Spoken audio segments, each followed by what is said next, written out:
Is your holiday spirit breaking the law? So it's fascinating because I saw this a couple weeks ago in person. Fox 5 legal analyst Wendy Patrick is back. Hi, Wendy. Good morning. Good morning. We're not trying to bust people's chill here in holiday spirit, right? But can you drive a car that is decorated with actual Christmas lights? What does the law say about that? Well, legally, no, because those types of colored lights are for emergency vehicles only. Now, you'd be surprised that that's the state of the law, given the amount of vehicles we see on the road, just completely decked out to begin with. You know, we always say you can do it in parades, you can do it on private property. Deck the halls, not the highway. That is the lesson to be learned here, and think about it that way. Yeah. Now, you know, some people say, well, gosh, you know, there's just so many ways to decorate. We just, you know, are full of the Christmas spirit. There are lots of ways that you can get around some of the lighting restrictions, even in your own neighborhoods. That's not one of them. But think about this. Homeowners associations have rules, municipalities have rules, cities have rules. Let there be light, just not too much of a good thing. And it's a matter of safety. Yes, it is. For emergency crews, for police, and if it's at night, especially obviously when you're lit up like that, it could be distracting. Or I mean, is that the thought process? You are nailing all the right. Because I'm just trying to. You sound like CHP. Well, because he's been to law school. That's why. He's been my whole week in law school. In that week, you learned the rationale, and that is part of the rationale. Is laws aren't just to to curb the spirit and make everybody into Scrooges. They're for safety purposes. Distraction is one of them, and these are some of the things that people are now learning. And CHP has been very vocal about the reality. This isn't this didn't just happen. It's not just in California. But there are also restrictions that we keep talking about within neighborhoods. So remember Clark Griswold in National Lampoon's Vacation? There are time, place, and manner restrictions. Size matters. You can't have an inflatable bigger than your house and nobody can see the traffic lights or the signs. So there's a lot to think about. You still can enjoy the holidays within reason.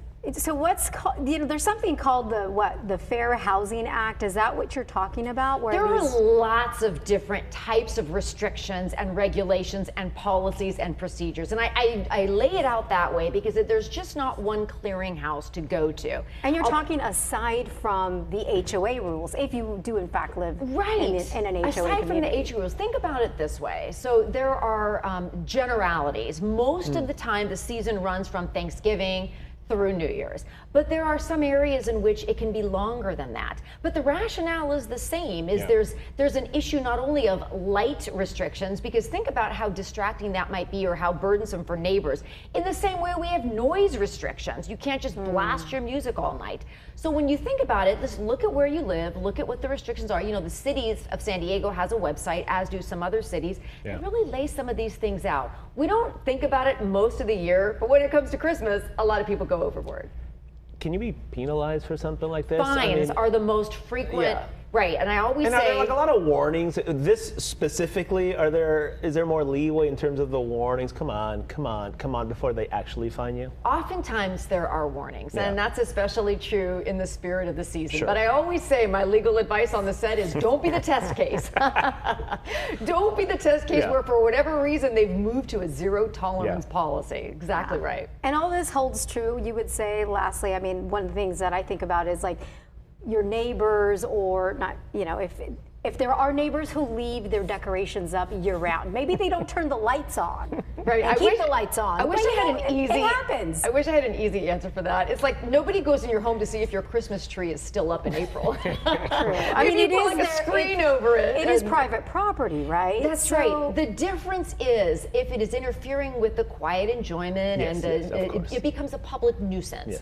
So these are some of the reasons that we care about just knowing the rules on the front end and being a good neighbor. If you think about it that way, do unto others, you probably will have a nice, peaceful way to enjoy your holidays safely. When I found out we were doing this topic, I remember 2 weeks ago, I was in the Gaslamp Quarter on a Friday night, and I was trying to get back up. This is video that I shot. I wasn't driving, y'all settle down. We're heading down to hop on the 163, and I saw 3 of these, obviously, friends driving together, kind of cruising around the Gaslamp Quarter. They were driving, I'd say... So this is recent video. This was December 13th.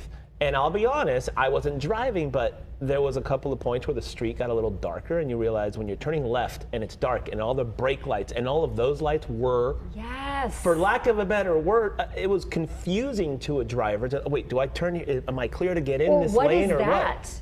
Yeah, I mean, you can't even tell what they are. They look like, somebody's window, and that's part of the problem. You know, it's great to have a Hallmark Christmas if you can afford that electricity bill, but don't add to those expenses by adding a fine. Save the money for a New Year's Eve celebration. Maybe they were going to like a holiday parade or something.